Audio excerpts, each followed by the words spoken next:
Welcome to the Unclehack Podcast, where dudes pretty much just talk dude shit.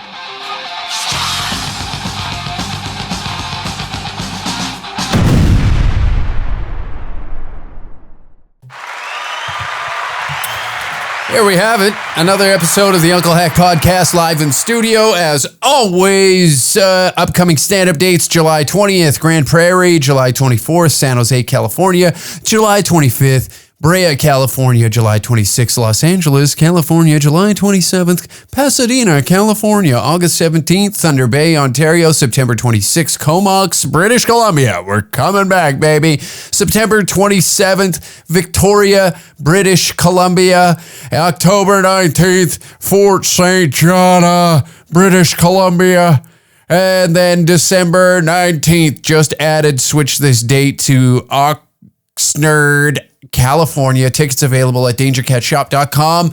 Another great way of supporting the show. Head on over to patreon.com/dangercat69 for exclusive episodes, roast battles,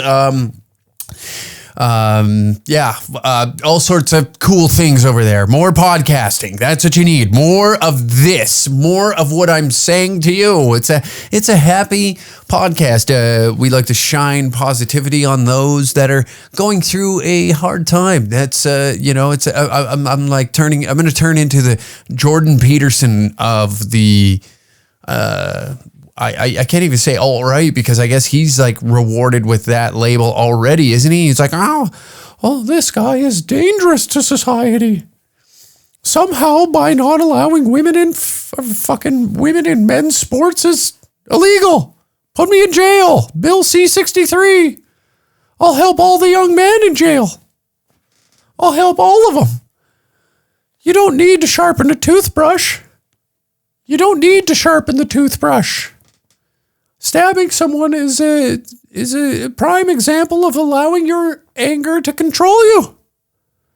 You need to be the monster and know how to contain him, which is what I try and tell all these child predators in here. There's no children in the jail. What your work is done.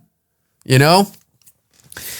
What a bad way to start this already. Hey, buckle in. This is going to be one of those episodes where you kick back and just like, it's a doom and gloom episode. We got a lot of bad news for you today. Speaking of the far right, we're going to be talking about the rising of the far right, which could impact Canadian trade climate policy. I know. It's getting to the end, how the internet operates. We're going to talk about, Joey Chestnut's in the news. This is not good, folks. Joey Chestnut banned from the 2024 Nathan's hot dog eating competition. We got to discuss it on this show, the great American sport of hot dog eating, It has to be discussed here. We are a major sports podcast that is highly respected throughout major organizations like ESPN, Sportsnet.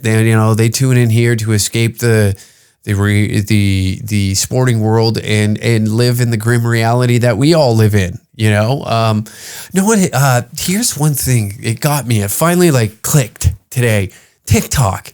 We're always rambling about the fear of communism rising up in North America. And TikTok is just like the forefront of it. And none of us really tune into truly what it is. It's censoring language. There's certain things that you can't have in videos or else it'll ban it. And I know this is such a gay problem for me to be talking about on this podcast, but it's just like a resemblance of times to come. As we allow this to charge forward, we get all upset about, there's always arguments for and against the banning of TikTok, and now pressuring ByteDance into selling it to whatever tech giant that's going to overtake this app, so that way the Chinese aren't harvesting our data, because it's not the Canadian government didn't try it with the ArriveCan app. It's not like Google doesn't have their, your fingerprint online figured out to a T on what you're going to buy and what you're not going to buy. This business model is not new of this data harvesting that exists online. But what I'm trying to say is the way the Chinese operate, how China operates, right? Very strict.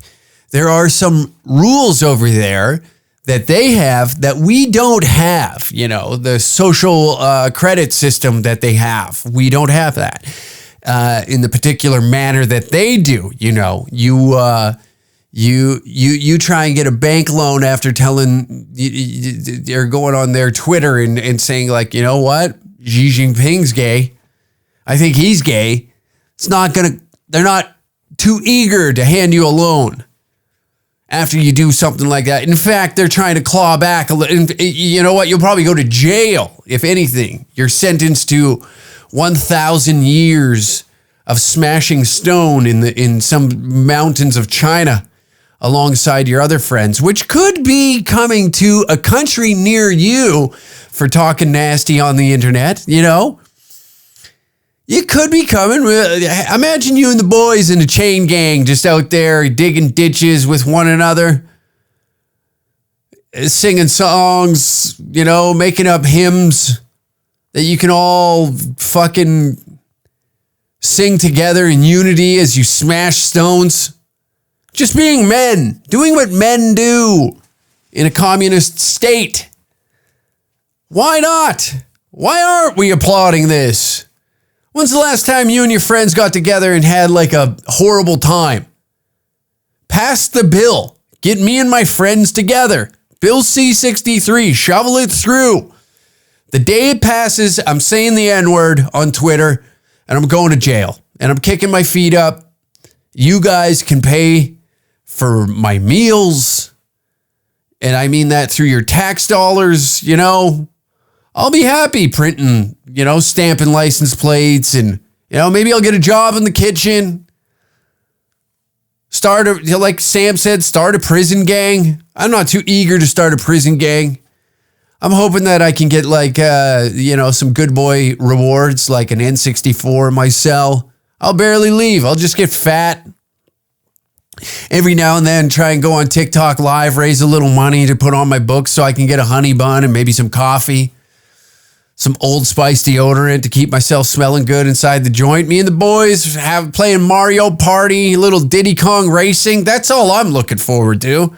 The day Bill C-63 passes, I'm calling everybody. I'm dropping N-bombs. I'm using slurs. I'm getting it all out there, and I'm going to jail. I'm going to jail. And I encourage you to do the same, and maybe we end up in the same prison. And we can put together programs where we can build things with construction paper, all sorts of cool stuff. Doesn't that sound like a good time? We're doing that anyways. You're waking up, going to work, busting your hump, barely making it anyways, barely getting by. Why not take a little vacation? Life in prison for fire memes? Doggy. I'll be the king of the memes. I'll be the king of the memes. And I'm not just talking about sharing them. I'm talking about creating them. Creating the best ones. Just vile racism and homophobia. Transphobia. All of them. Throw me in the hammer. I'll do my time. I'll kick it in there. Fan mail. Imagine how fun fan mail would be. Every now and then, maybe bring back the Polaroids of titties, send them into prison. Wouldn't that be great? You seen what a pair of titties did to the country. A pair of titties united this country like no other. Like no other. Every guy just put aside their differences, whether it be political, fucking favorite sports team. It didn't matter. We all just looked at one another nice. The power that a titty holds is truly remarkable. It's incredible. The power that women have just in two lumps on their chest, two deposits of fat just sitting there. And I say that respectfully and respectively. Both. probably means the same shit. What do I know? All I know is you set free the calcium cannons, big or small. We love them all. Every guy stops what they're doing, you know? It's like, if you're getting into fist fights at a strip club, you're kind of a bozo. You're kind of a dum-dum, aren't you? You're a bit of a knuckle dragger. In fact, you're beyond a knuckle dragger. A knuckle dragger could be useful in some scenarios. That's just like, you know, a knuckle dragger would be stopped in the beauty of just bare tits, whether they're enhanced, natural, it doesn't fucking matter. I know, like, men will start to go, well, even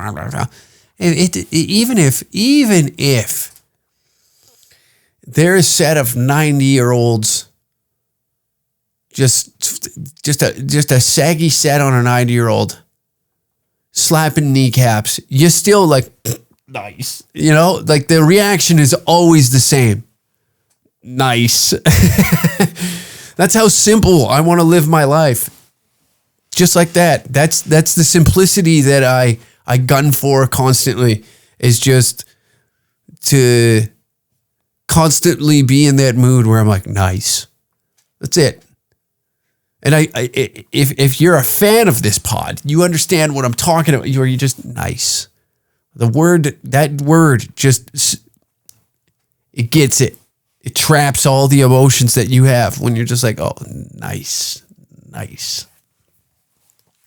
We got to get back to that. Know what the House of Commons need? Know what the House of Commons needs is angry construction workers in there to heckle as well. You know?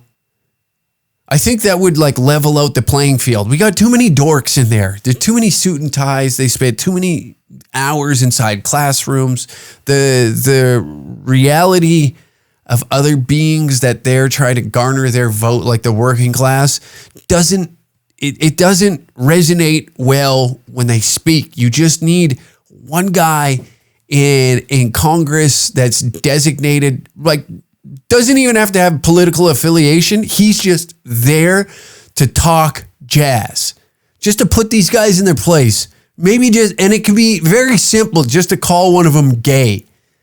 I think that would just it would make politics more entertaining, I think. And before we start getting, oh, what do you want? Like, far-right politics in Canada? No, that's not what I'm saying. I'm just like, this guy's firing shots all day. He's Rambo with words on these guys and just decimating both sides just to show the working man how stupid they are. You know, they come in there with these, the idea that these are, well, I would say, first off, let me retract and go back. The idea that these guys are intellectuals and they're big brain human beings can be destroyed by just a simple man that hasn't bought a new pair of jeans in 25 years. This guy can come in there and destroy them mentally with like 3-4 words.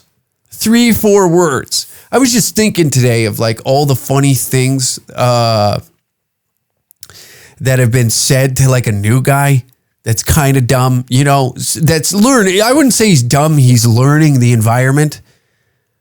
And the old guy is there to make this guy's brain work in different ways. You know, like they're like the Riddler when it comes to destroying you mentally, because you have to figure out what they're saying when it comes to them calling you stupid, which is hilarious.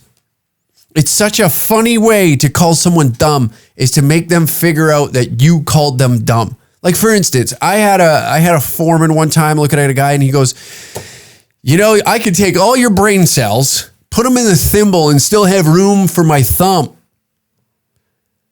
And this kid just stared at him like, what? And we let him marinate in it for a second, you know, like let him try and figure that out. First off, he's like, what's a thimble? I'm like, this ain't good. And the boss started laughing. Because these like artifacts of the past that we don't use anymore, it is like their way of just being, you don't know what a thimble is? Like these kids are sewing in their off time. Like these guys are getting together and doing a little bit of patchwork, doing a little patchwork on the jeans. We're not like what they were back in the day where they were resourceful and they just tried to stretch everything out for as long as they possibly could. Every item in the house was like repurposed some way, shape, or form. And like you'd get a hole in your jeans, they would stitch like a patch on it and like the thimble. Put the thimble on. You don't want to poke your thumb with the needle as you're sewing. And this kid's asked to ask, what the hell is a thimble? And then he explains it in that way. And the boss goes, well, we didn't waste shit like you guys do these days. And then like the stupidity of the new guy really starts to get the old guy, because he has to over-explain things that this kid just doesn't understand, like these artifacts of the past, like the thimble. Get it out, Hack. Hilarious. The interactions and the generational gap is so funny. Watching these young guys interact with the older generation. Even myself, every now and then. I think like millennials are kind of the last generation now to resonate with what an old dude would say, because our grandparents have iPads now. It's different. Our grandma and grandpa are ordering your presents off of Amazon. They used to make them. Grandma and grandpa would make your present. And it's not until it's gone that you really appreciate it, It's one thing to go and buy just a gift. Just go buy a gift. But when grandma would knit you a goddamn blanket, a quilt, stitch together a quilt, it's not aesthetically pleasing, right? It's not, you don't look at that and be like, oh, that should be on the, but if you're a fella, you're a guy, every dude had grandma's blanket when you were living solo. Grandma's blanket that she knitted for you was always nearby. That was the couch blanket. That was the couch blanket. What do you mean you go to couch? No. Don't do that. Don't do that. Couch blanket? What are you, gay? Shut up. You got to have a couch blanket. I know that might be one of those things that where women are like, ooh, that's an ick. Is that an ick? Am I getting it? I don't know. But now I'm getting to the point now where my annoyance of the younger generation comes and goes. There's some things that they do that I enjoy, and then like now I'm outdated, so what I say is not cool anymore. My thoughts, my stance, my opinions don't really, it doesn't garner the young generation to be like, this guy's sick as hell, which is good. I shouldn't be cool in those circles. I shouldn't be the guy that young dudes are like, that's who I want to be, I barely have it together over here myself on a good day. On a good day. It's like, I had a decent career. What do you want to do? I want to do stand-up comedy. I'm going to chase it now. My 30s. I'm going to go after my dream. Finally. Took me 12, 13 years to even build up the courage to go do it. Now I'm chasing it. I'm going to gun it down. How did I get there? How did we get here? But that's the thing. The old guys, they got a way of talking. It's just, it's great banter. A good coffee shop. You listen to the old guys. They got a good thing going there. I'm excited. I hope that's still a thing in the future when I get old. It's like old dudes just taking over a food court to discuss the most meaningless shit. It's just an excuse to get out of the house. I hope that still exists in the future, of just old guys getting together at a food court, an A&W, whatever fast food chain or shitty fucking diner that nobody goes to for the food. The only thing keeping the lights on is the fact that the old guys show up there and nickel and dime them on a coffee every morning. And they sit there, talk for an hour and a half, 2 hours, get together, watch the news,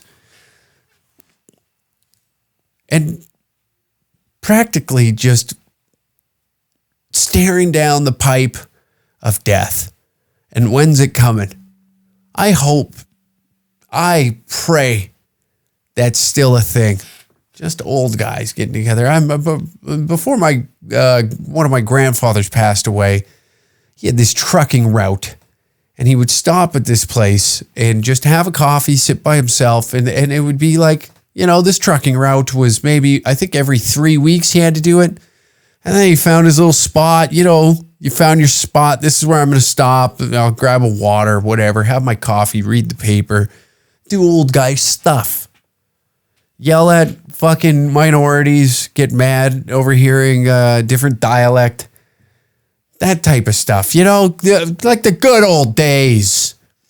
Just getting angry.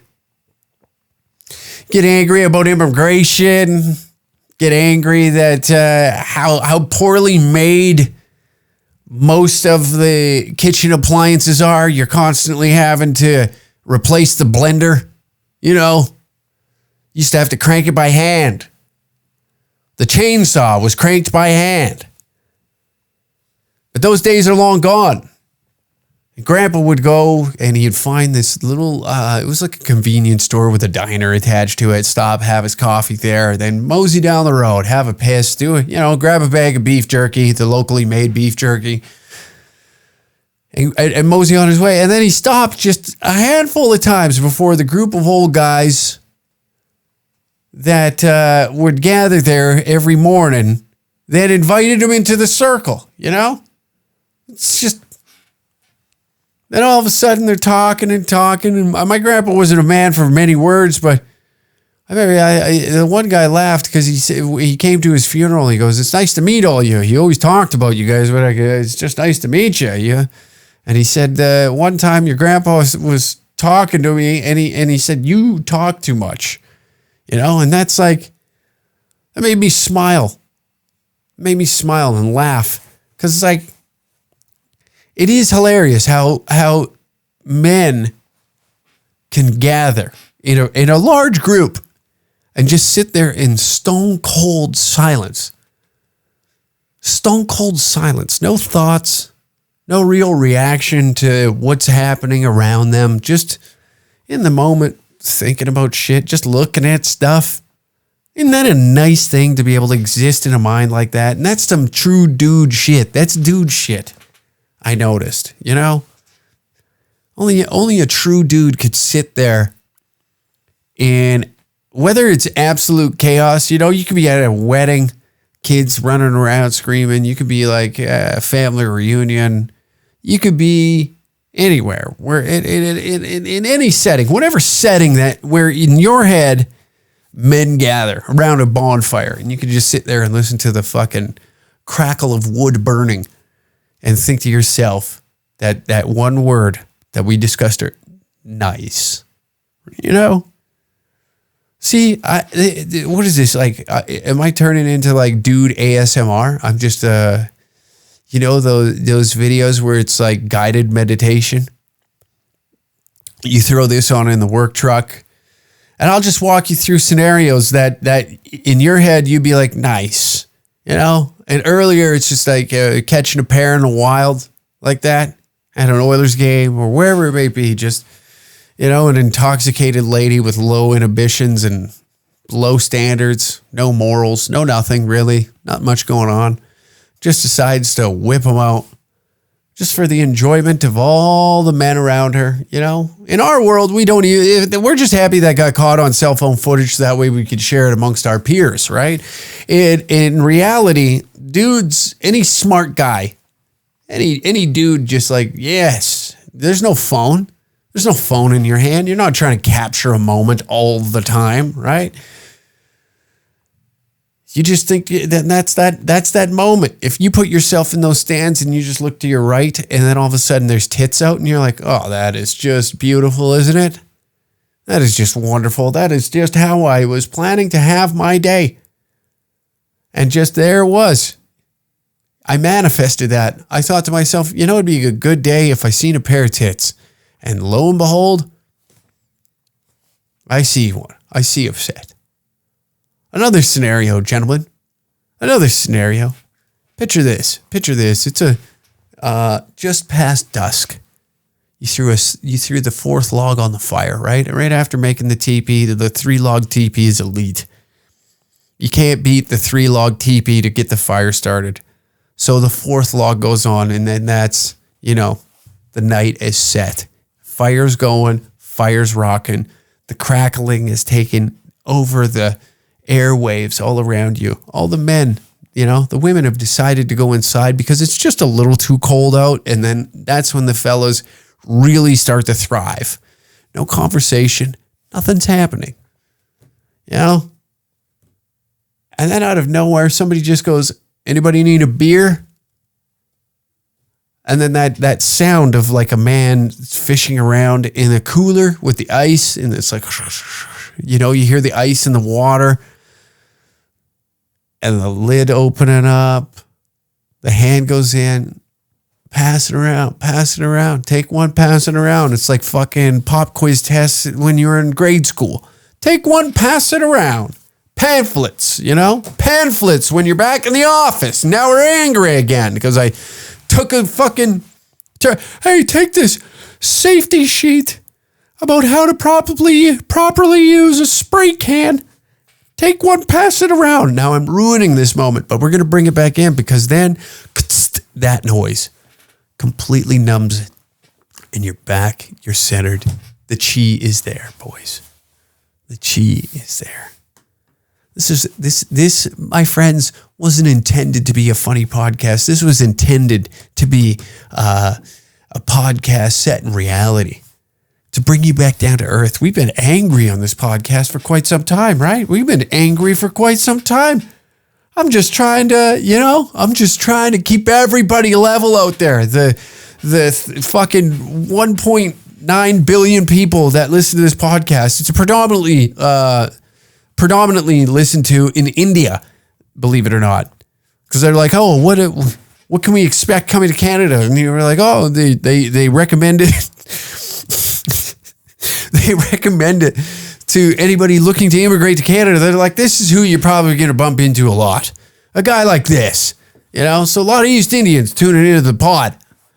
And good for them, Good for them. This is Canadian culture. We're trying to educate you here. That's what it is. You fly on over here. You want to have hunger strikes and all this stuff. Like, this is my Don Cherry portion of it. You don't want to fucking milk and honey. I'm just saying, relax, boys. Don't come over here with that fucking uppity horse shit. We don't need any of that. Fucking put her back in first gear. I hear them all. There's some people like send them back, and then some people bring more. I'm just saying, like, if you're coming over, fucking relax. Put her in first gear. I don't need, what the hell are you guys doing with broomsticks beating the shit out of each other in a strip mall parking lot? What the hell is that? Never in my life have I came remotely close to having a broomstick handle fight in a fucking parking lot of a dollar store. Relax. What the hell is that? You guys getting into wrestling matches over fucking border wars that you got going on over there. Christ, if you're going to have a border war, just realize that anything fucking east of Manitoba, that's fair game. You want to have a fucking parking lot battle, let me tell you. Take those sticks and go bop a few of them dorks out in Ottawa on the head. Just go whack just any guy that looks like he has 2 cats and lives alone. Bop one of them on the head. Knock some sense in him. That's all I'm saying. Any dude out there that's wearing a scarf and has a complicated Starbucks order, whack him in the head with a fucking broomstick handle. Team up. I'm trying to guide you in the right direction. Whack one of those dorks in the head. Straighten them out. We don't need more craft beer enthusiasts. It's getting too much. You guys are fucking getting out of control. There's too many rules. I can't say that, can't do that. Relax. Leave me be. Well, I'm saying gay and retard, not even in the vicinity of your ears, and you're getting angry at me over it. I'm just trying to have a good time with my fellas around that campfire I just described earlier, so that way we can just enjoy the rest of our existence in a country that's clawing money out of my pockets, That's all I'm trying to do here. I think I speak for most men when I'm like, fuck off. already, you know? And I know, it's like, well, what are you going to do about it? What are you going to do about it? Well, I'm going to grab a broomstick and head down to a Dollar Tree fucking parking lot and start swinging it here pretty fucking soon. That's what I'm going to do. Just get in. That's all it is. It's like cosplaying that Dungeons and Dragons, you know, like on the movie Role Models. That's all it is. It's just that in real life without the foam swords. That's pretty much what's going on there, I think. I'm not swift or smart enough or care even remotely enough. Like not even a smidge of me is saying like, oh, you know what I need to do? I need to go and like educate myself more on the religious wars between these two cultures. And I'm like, then I get myself in a position where it's like Israel and Palestine, and I got to figure out which fucking side of the fence I want to be on. Do I want to be on the encampment side, or do I want to be screaming on the other side, being like, pack this shit up? That's the only side of the fence war you should be on right now. Is like, you know, is what's happening over there insane? Is it, you know? This is where it gets touchy, but then it touches down here, and then like there's a clear fence you can be on, and nobody talks about that. Are you on the encampment side, or are you on the other side just screaming nonsense into the void to try and upset these people? Which is a funny thing to do. It is funny that people were going down there and just like a security fence of like, I don't know, whatever, some concert fence is put up, and then like now people are shouting like we're angry neighbors at one another. The videos that came out of the Toronto encampment and then like the Montreal one was like, it is funny. There is just like, there's something hilarious about people gathering and screaming at one another after an event fence has been put up. It's like fucking, you know, it's like when you see those arguments of like a neighbor moving in and they're like, hey, I noticed that the fence line a little off. I noticed that your fence is like a foot in on the property line. And it's like, you know, like the old neighbor was like, yeah, dude, I don't care. I don't give a shit enough. Okay. I don't give a fuck about, that's a foot less of yard I have to mow. Wonderful. You get to mow it. You put up the fence. I don't give a shit. And then you get that snooty neighbor that just starts to get a little too, I don't know, on top of things, being like, and now they're arguing about how far and how much land they can push the event fence for and back, and that took over our minds for a while. I don't think that we're screaming and yelling about Israel Palestine anymore. At least I don't feel like it. That one had it had a good run. It had legs, and now we get bored so easy. Our minds are corrupted by this fast-paced internet content that is just shoveled at us constantly. It's becoming shorter and shorter and shorter. Our attention span's just like, the news rose up. It was like Palestine, Israel, people are out in the streets, they're furious. And now like we're kind of like, oh God. You yawn about it, you know? Oh, I fake a yawn to get a yawn. Very nice.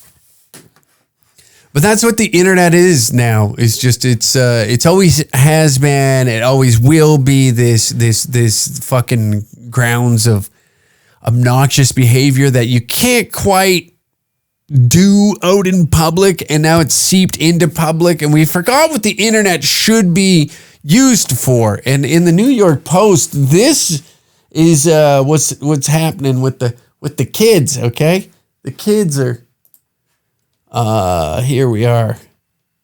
So the headline reads, social media app for Gen Z students sparks outcry over vile posts about classmates' disability sexual orientation report. Okay, so there is a social media app that targets Gen Z students has come under fire After students at Vermont High School used it to anonymously mock disabled classmates and speculate about the sexual orientation of others, according to report.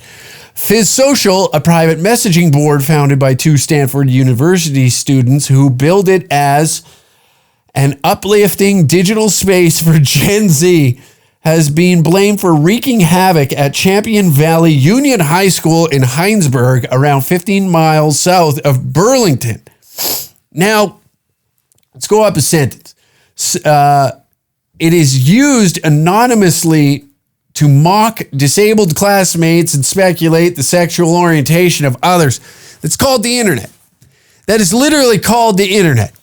Every app does this. We all have fake profiles. Everybody else here has a burner account because a few guys, you had to crack a few eggs to learn to learn what we can truly use the internet for, right? In the beginning, a couple people decided to use their real profile and started fucking, what the hell's going on out there? We got some sort of wind. It sounds like pandemonium out there, for Christ's sake. But we use the internet with our real names attached, and some people decided to get a little racist, they got a little sexist, they got a little homophobic.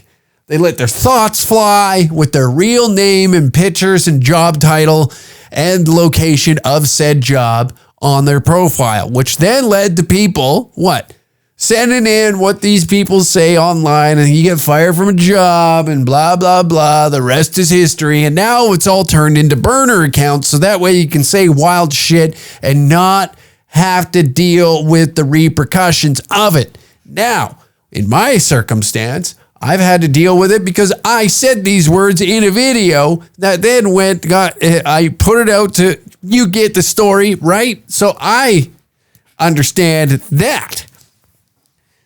I bring it back to me because I'm selfish and it's my name on the fucking show. That's why, folks. But we seem to forget, this has been the internet ever since its inception, is that we run out and just troll the shit out of one another. We say wild things to one another on anonymous accounts that cannot be linked back to us. There's probably folks out there with a fake profile that are saying some wild shit on their wife's photos, being like, hey, fatso, looking a little fat these days, doing something to try and get her back in the gym. I know for a fact that there's guys out there that are probably doing that. And to you guys that are just, I didn't think of that. No, come on. Like you didn't think of that. Get your head out of your ass. That should be the first thing you think of, how can I make my wife skinny again? This is a misogynist podcast now. We're updating what the label and what this podcast represents as the minute goes on, okay?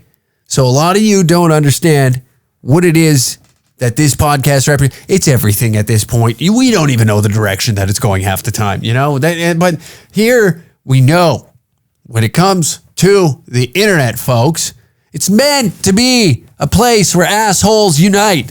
We try to bring morals to the internet, and it just never works, There was a moment in time, though. There was a short-lived moment in time, I think, for the past 7 years, where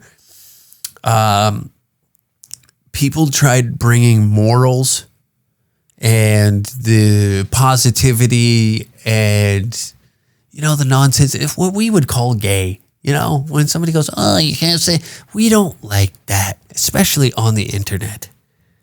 That is where trolls and mutants all exist to destroy all the workings of society. That's where we all gather.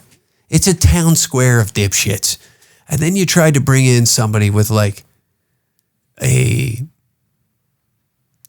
moral high ground that all of us despise because we gather to say racist things to one another. We gather to say egregious, obnoxious, grotesque things to one another. And rightfully so. You got to get that off your chest, right? But now to sit here and I read this and I think to myself, What are we talking about? What are we talking about?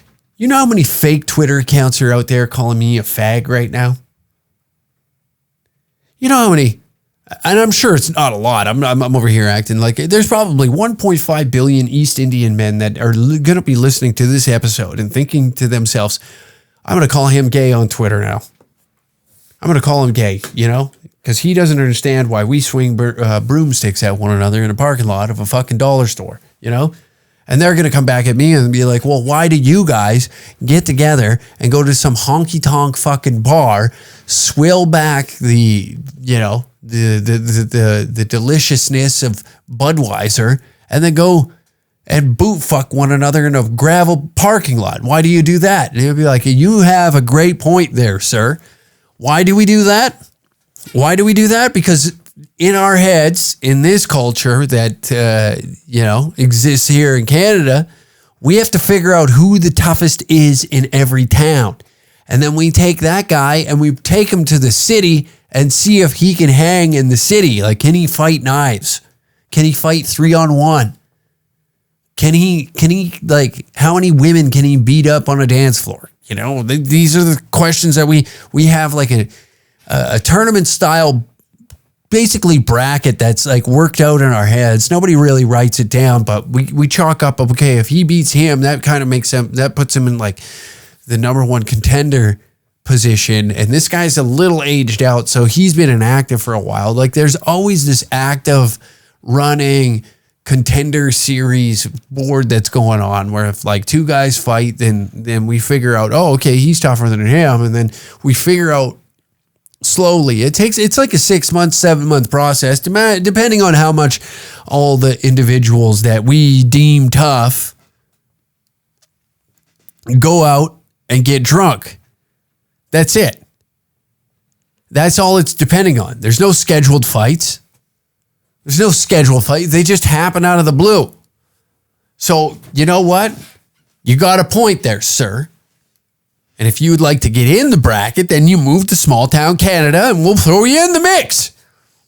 But you leave that fucking broomstick at home. That or bring it down. My wife needs a new my wife needs a new form of transportation. I'll snatch that thing out of your hands. We've seen how you guys can get the carpets going. I can only imagine how fast a broom can get going. Jesus Christ. You know what I mean? I tell you what, if I catch her rubbing your lamp, though, I'm going to put that broomstick over your head. When the students started posting in early May, the comments were largely innocuous, but some of the commenters then began speculating about the sexual orientation of classmates according to the journal. Others uploaded photos of students who were mocked for their looks and disabilities, the journal reported. The gossip soon got even worse. Students who were spotted at parties had their photos uploaded to messaging boards where commenters insinuated that they were using drugs or were inebriated. The app was also used to spread rumors that alleged romantic dalliances between teachers and the other staffers and faculty members. Some reportedly speculated that teachers were involved with students. You know what? There is, there is a mass amount, more than I would expect. And I know it doesn't happen as often as we think, but when it does, you're like, Jesus Christ, where the hell was this brought when I was in high school? That's the mind. And we're supposed to take it serious. I get that, right? Because we're talking about minors here, but when it comes to these boys, and I know this is such like a grandioso stance to take, and fucking very, very, very, I'm really putting the fucking flag in the ground here and being a true bro by saying that, as a young man, when your hormones and you want to be led to be like think that you're a victim of this, of being like having an older lady take advantage of you, and we want to be victims. We always like, but why? What about the boy that doesn't want to be the victim? What if he says, nah, I fucking riz, what do they say? Riz that? I riz that bitch. Why doesn't he get a fucking trophy or something like that? What about the ones that refuse to be victims? Why aren't they getting at least a fucking round of applause? You know? I know this is a bad take. This is a horrible take. And I get that. You know, you as we get older, you look at your son and you're like, if you fuck the 30-year-old teacher, 2 weeks grounded. Because I've been trying to fuck her behind your mom's back this whole time. Fuck. What a stupid show this is. What a stupid show, you know? What a dumb show, which is a reminder to head on over to the Patreon, patreon.com/DangerCat69. Join the Patreon, folks. We're putting out fucking premium content for you here. Most people, they're scared to talk about, you know, your 14-year-old son getting a hand job from the teacher's aide. Not me, not on this show. Not me at all. I'll talk about it.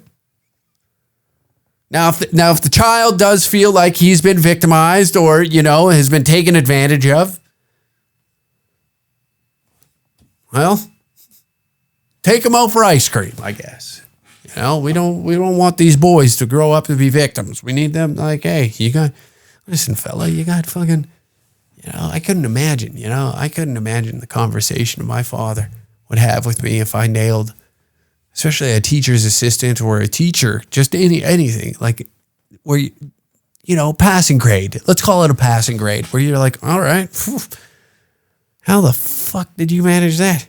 I can only imagine, you know, as a father, as a man in my 30s, I got to look at this scenario where I'd be not as the child, but as the parent. Okay. I'm past that, you know, I'm closer to the age of like where I'd have a son of that age than I would be to being the age of that child. So I got to think of myself and put myself in the shoes of a father that would receive the information that my son was a victim of sexual assault of a teacher. You know, I pull the boy aside. I think I'd have to have a conversation with the boy and be like, listen, was it against your will? And if, depending on that answer is where we're going to go with that, like fucking R.L. Stine Goosebumps style novel where you can choose the ending, right? That's how we go. If he goes, yes, I don't know. I felt like I was going to take advantage of it a little bit. I'd be like, all right, son. Well, one thing about life, sometimes you got to do some shit you don't want to do to get to a place you want to be. Okay. How do you think Drew Barrymore fucking made all those movies? Huh? You think that's by accident? You think she's talented? Have you watched her fucking talk show? Okay. Now I know. You must have been throwing it down decent because I know you.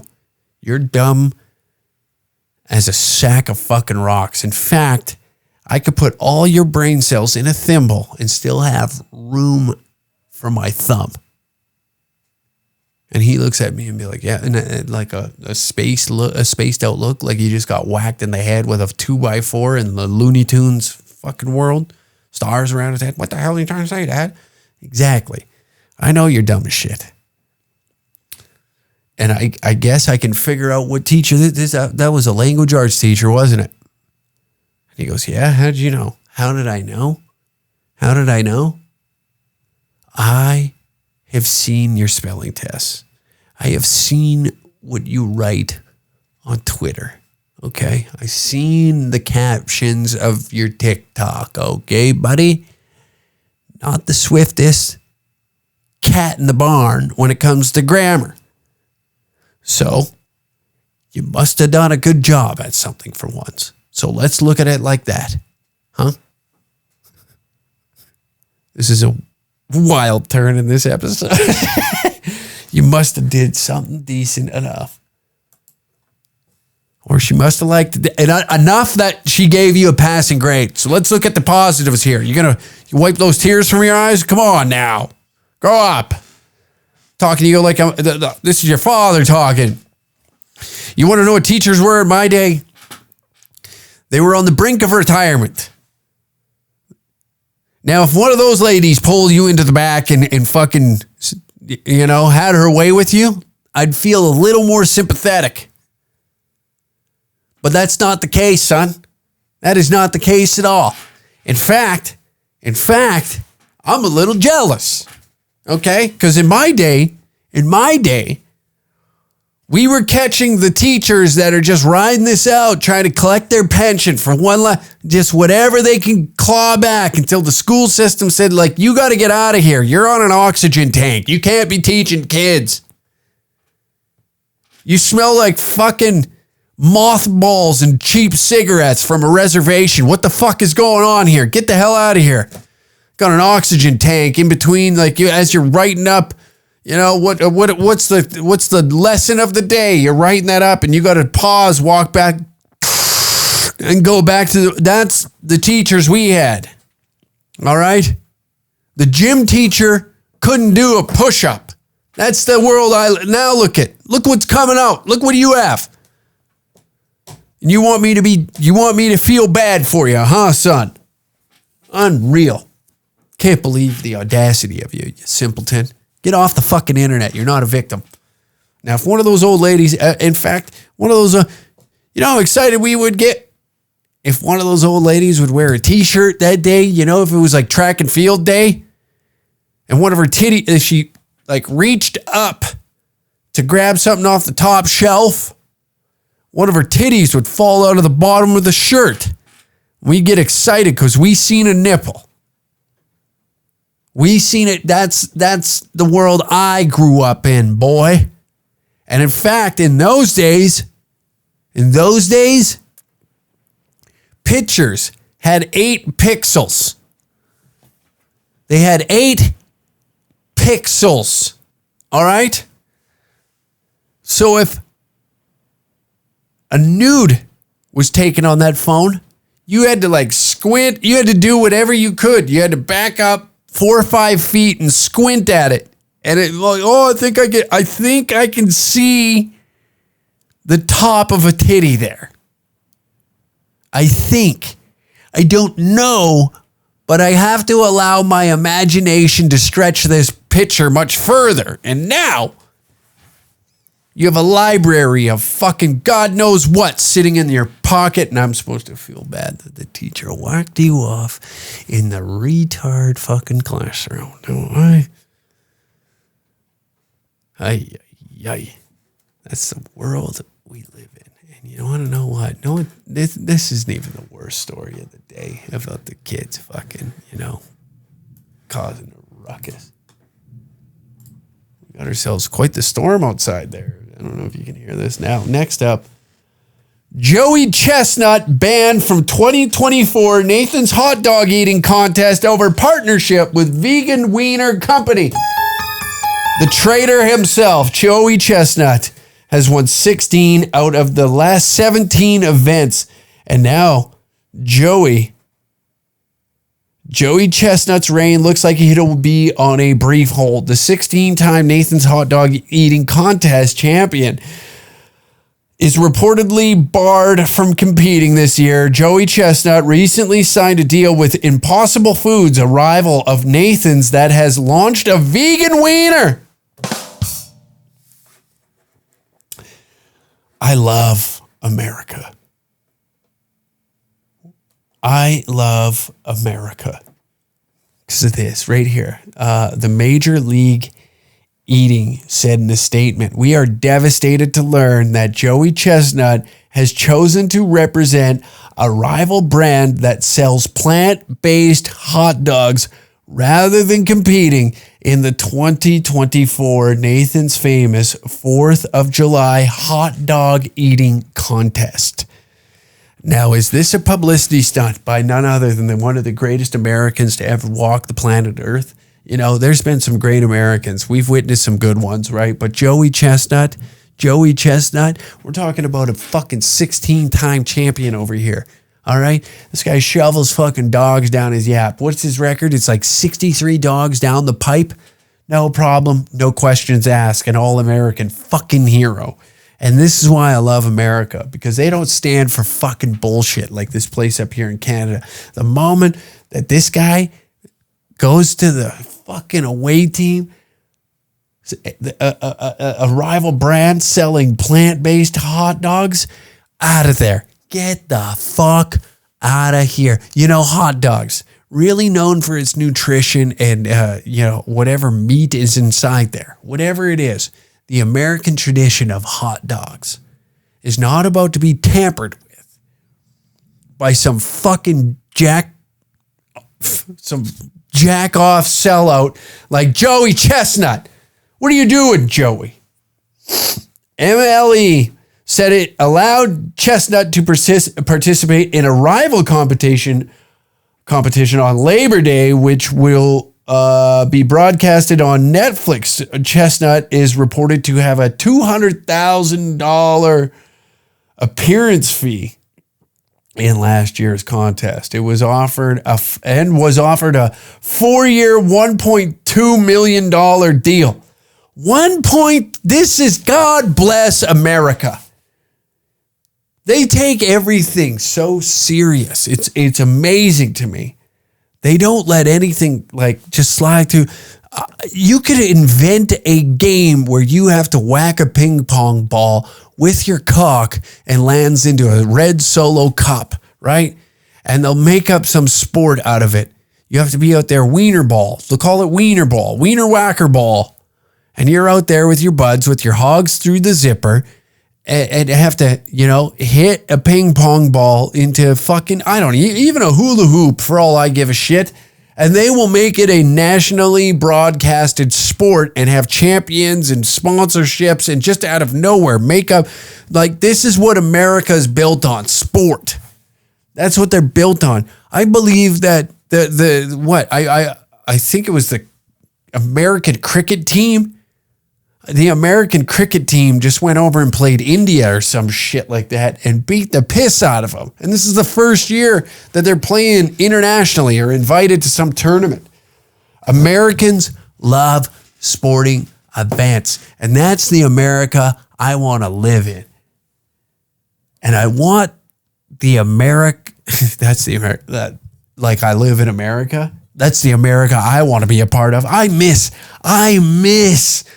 arrogant, cocky, fucking low-life, dipshit fucking Americans that are just they're arrogant just based off the fact that they were born on a specific piece of land. These people do not contribute anything, and I'm not saying this about Joey Chestnut, by the way. I'm not saying these words. I'm just saying Americans in general that live in poverty think they are the best just for the sole reason that they were born on a specific piece of land on this earth. And those are the Americans I want back. I'm tired of these passive pussy Americans leading the charge on the culture wars. I'm sick of that. I want juiced up, fake tits, and fucking arrogance. Bald eagles, machine guns, and just drop top fucking firebirds with poison blaring out of it. Leonard Skinner. That's the America we need back. And by fucking the major league eating, taking a stance against Joey Chestnut and his gay plant-based hot dogs is where we start, ladies and gentlemen. That is where we start. You can't allow an all-American fucking hero like this just to suddenly switch teams like this. You've been shoveling dogs in your mouth, became a celebrity for it out of some street meat bullshit. And now you want to hop on the competition side? What's next? You going to pledge allegiance to China? Is this the America you want? Not me. Not me, and I'm saying this as a Canadian. I'm tired of America looking like a bunch of pussies. I'm tired of just heroes, American heroes, selling out to the point it destroys the fabric of America. This is where we start. And the Major League of Eating, I applaud you with this, MLE and Nathan's went to great lengths to accommodate Joey and his management team, agreeing to the appearance fee and allowing Joey to compete in a rival unbranded hot dog eating contest on Labor Day. And then this asshole turns around, this turncoat fucking puke, will promote a rival with plant-based hot dogs. For nearly 2 decades, we have worked under the same basic hot dog exclusivity provisions. However, it seems that Joey and his managers have prioritized a new partnership with a different brand over our longtime relationship. That is pretty American, though, to go just behind someone's back. And I imagine that like what he's about to get paid from this rival brand that's pretty American. Let's be honest. Just to stab somebody in the back because they offer you more fucking money. That's about as American as it gets. Joey Chestnut is an American hero. We would love nothing more than to have him at the Nathan's famous international hot dog eating contest. We hope he returns when he is not representing a rival brand. Now, is this some American tactics to get into the fucking media to promote this? And then when he makes his return to WrestleMania, Hot Dog Mania, it's like when Stone Cold came back, you know? Is that what we're looking at? It is absolutely amazing to hear people refer to a man that can shovel 76, there he goes, 76 hot dogs and buns included for a world record is referred to as an American hero. Nowhere else in the world will you ever hear that somebody who can consume a mass amount of food is considered a national hero, you know? That's why I love America. God damn, the traditions, the things that Americans just fucking are grateful for, and the people they push to the top is truly remarkable. And I'm glad to see that America is making a stance. I'm happy to see that. Because we don't need vegan fucking hot dogs at a July 4th celebration. This is America. God, I hope that right there, I hope to God, who's ever fucking stamping my visa, they say, welcome home, son. Welcome home, son. Welcome back to America. You belong here, boy. I hope to God that they hear this episode, they hear this portion. I'm going to send it directly to fucking Trump, Biden, who's ever in power. I don't give a shit. The Secretary of State. I'm sending this to them all. You got the most American Canadian north of the border right now. And it's time I come home. Thank you for listening to another episode of the Uncle Hack Podcast. We appreciate you being here. And one last reminder, for all tickets to the dates that you heard earlier, dangercatshop.com. The link is down in the description down below. And always head on over to the Patreon, patreon.com/dangercat69. Link is also in the description down below. And thank you for being here. The episode that you just listened to is 24 hours earlier than everybody else. So you can get that on the Patreon before everybody listens to it on this fucking thing. You be in. You can have all the answers already. And an extra episode is waiting for those that aren't subscribed to the Patreon. It's a great way to help support this horse shit, this nonsense. We appreciate you tuning in. We appreciate you. Fucking one last thing. Leave a review on Apple or Spotify. Rate the podcast. Do whatever. If you're on YouTube, thumbs up, subscribe, please. And good night, everybody.